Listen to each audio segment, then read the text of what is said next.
Дорогі глядачі, вітаємо вас на українській телемережі «Контакт». З нами маємо приємність мати міністра офіційної опозиції в канадському парламенті від консервативної партії, міністр міжнародної розбудови Garnett Genuis. So Garnett, welcome to our show. Thank you. We give you a little bit of an introduction here. You're from Alberta, Yes. and possibly one of the most Ukrainian populated ridings in Canada. That's right. Sherwood Park, Fort Saskatchewan. That's right. Sherwood Park, Fort Saskatchewan, we have a large historic Ukrainian community, many people that have been in Canada for over 100 years in some cases, but have really preserved their language and their culture. And we have had, for instance, Ukrainian bilingual programs in some of the schools in my constituency, and we've had growth in the Ukrainian community since the start of the further invasion 2 years ago, of course. But a large, long-standing pioneer community in my area. Well, thank you very much for explaining that to us. I'm sure our viewers in Alberta will be pleased to see you here today. And we're to talk about Bill C-388, which you introduced in Parliament last week. And we'd like to start with this quote and see if we can get into it right after. And the quote is that after more than 2 years of war, Ukraine cannot afford to wait any longer for the support it needs. Immediate action is imperative to ensure Ukraine's victory, sovereignty, and security, quoting you. And this bill is a pivotal step towards bolstering Ukraine's defense capabilities and accelerating the development of Canadian energy projects. So let's get into Bill 388 right away. Yeah. What does the bill specifically propose? Yeah, so there's two parts of the bill. There's one about part about weapons and part about Canadian energy development and the relationship between that and our ability to impose sanctions. Because what I think the Ukrainian government has been clear about in terms of their needs when it comes to prosecuting the war against Russian aggression successfully are they need weapons. They need the munitions that are required in order to sustain and advance their position, and they need those weapons right now. They don't need announcements that lead to delivery in a year or 6 months.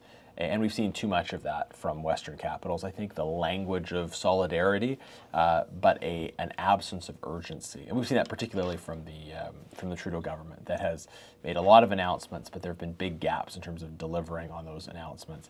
And it's frustrating to think just how much of a difference it would have made if all the things that have been announced over the last 2 years had been delivered right at the beginning, right when they would have made the most difference. Nonetheless, we can't go back in time, but we need to really ratchet up the urgency of delivering those things. So my bill makes a number of just technical administrative changes to speed up the arms export process, removing a lot of the red tape if those weapons are headed for Ukraine, essentially saying that that certain expedited rules that apply for some of our closest NATO partners would also apply to Ukraine's, and making some other changes really aimed at removing that red tape. Also, we're adding in a requirement that the Minister of Defense would regularly review Canada's existing military equipment and donate to Ukraine any equipment deemed surplus or no longer likely to be used by Canada. So putting a big emphasis on the donation of surplus military equipment. Really, it's a no-brainer that we should be identifying equipment that we're unlikely to use in any plausible Canadian military situation, give that equipment to Ukraine so they can use it right now, and then use that opportunity to build up our own stockpiles, replacing that old equipment with things we're more likely to use in foreseeable situations. So that's the kind of the weapons piece of it. I think it really responds to the need and the urgency. And the other piece is around energy, and we see this problem where many countries around the world still rely on Russian resources. And this is fueling the Russian war machine, providing Russia with resources to use to continue to prosecute their illegal genocidal war. And also sometimes it supports the development of specific industries that are used in that aggression. So titanium is one example of this. Recently, the Trudeau Liberal government provided a waiver for sanctions, allowing the use of titanium from Russia. We opposed that waiver. We spoke out against it. 2 years into this further invasion, there's no excuse for companies having failed to move away from reliance on resources from Russia. When there are alternatives for titanium. But this is one example where purchasing titanium from Russia fuels the Russian titanium industry, and titanium is also used in weapons. It's also used directly in the prosecution of this war. So, but coming back to the bill, what this bill does is it requires the government of Canada to come up with a plan to expedite the development of our resources with the specific intention of displacing resources from hostile countries. So it requires the government to come up with a plan to say, how are we going to develop our resources such that we are replacing other countries' reliance on Russia so that they're buying from Canada instead of from Russia. Now, I'm not sure if this is exactly it, but in previous press conferences, specifically where your leader has spoken, we have asked what would be his support for Ukraine, and he did actually mention this energy concept, whereby Canada would reactivate its energy potential, and that would somehow help Ukraine. Is this a mirror of that, and how does that follow through with the concept of urgency that you mentioned? Yeah, well, so admittedly, we're talking about slightly different time horizons, right? But they're both important. I mean, getting weapons to the front lines, that's going to be the top thing on people's minds. And as far as this bill goes, that is my priority, removing that red tape, requiring that review of surplus equipment, sending Ukraine munitions that we have right now in storage. We're not using it. We probably never will use. So that's really the most urgent part of it. At the same time, there is an urgency around the energy piece as well, in that Russian energy exports are fueling their economy and their capacity to continue to wage war. And look, we can't turn around a plan to fast track our energy resources in a day or a week, but we probably can do it effectively in a few months to a year if we really take this seriously. Here's how I would explain it. So Canada has a unique vocation within the free democratic world. As it happens, most of the world's free democracies are relatively geographically small, more densely populated countries that rely on imports for their energy. So most countries in Europe, our Asia-Pacific democratic partners, Japan, South Korea, Taiwan, tend to be those more densely populated countries who are susceptible to a certain degree of energy insecurity. We're on the other side of that equation. We're a vast country with vast stocks of natural resources. So we can, and to our own economic benefit, but also to the benefit of the security of the democratic world, we can be filling our kind of niche role of providing energy to the democratic world so that they don't have to be relying on pressure and blackmail from authoritarian powers, and they don't have to be feeding those authoritarian powers. So this is our responsibility. It's an important part of the picture, and if we, again, I wish we had moved quickly on this 2 years ago, and we'd be in a very different place today. I mean, I wish we'd moved more quickly on it 7 or 8 years ago, right?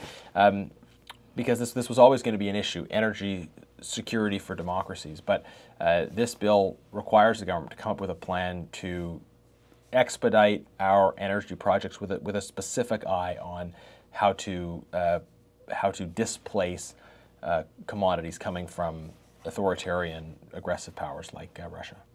So Garnett, this, first of all, it's very reassuring for our Ukrainian community to hear conservatives addressing issues that are of concern to Ukraine, to Ukrainians, to I'd say, international democratic system. Now, there have not been too many mentions by our leader, by the leader of the Conservative Party in relation to this, so So we're glad to hear that you're taking up the banner. But could you explain to us why would you be voting against the free trade agreement, or the renewal, or the new version of the free trade agreement, when obviously that's a major concern for Ukraine? Yeah, sure. So I mean, the context is there was there's an existing free trade deal negotiated under Prime Minister Harper.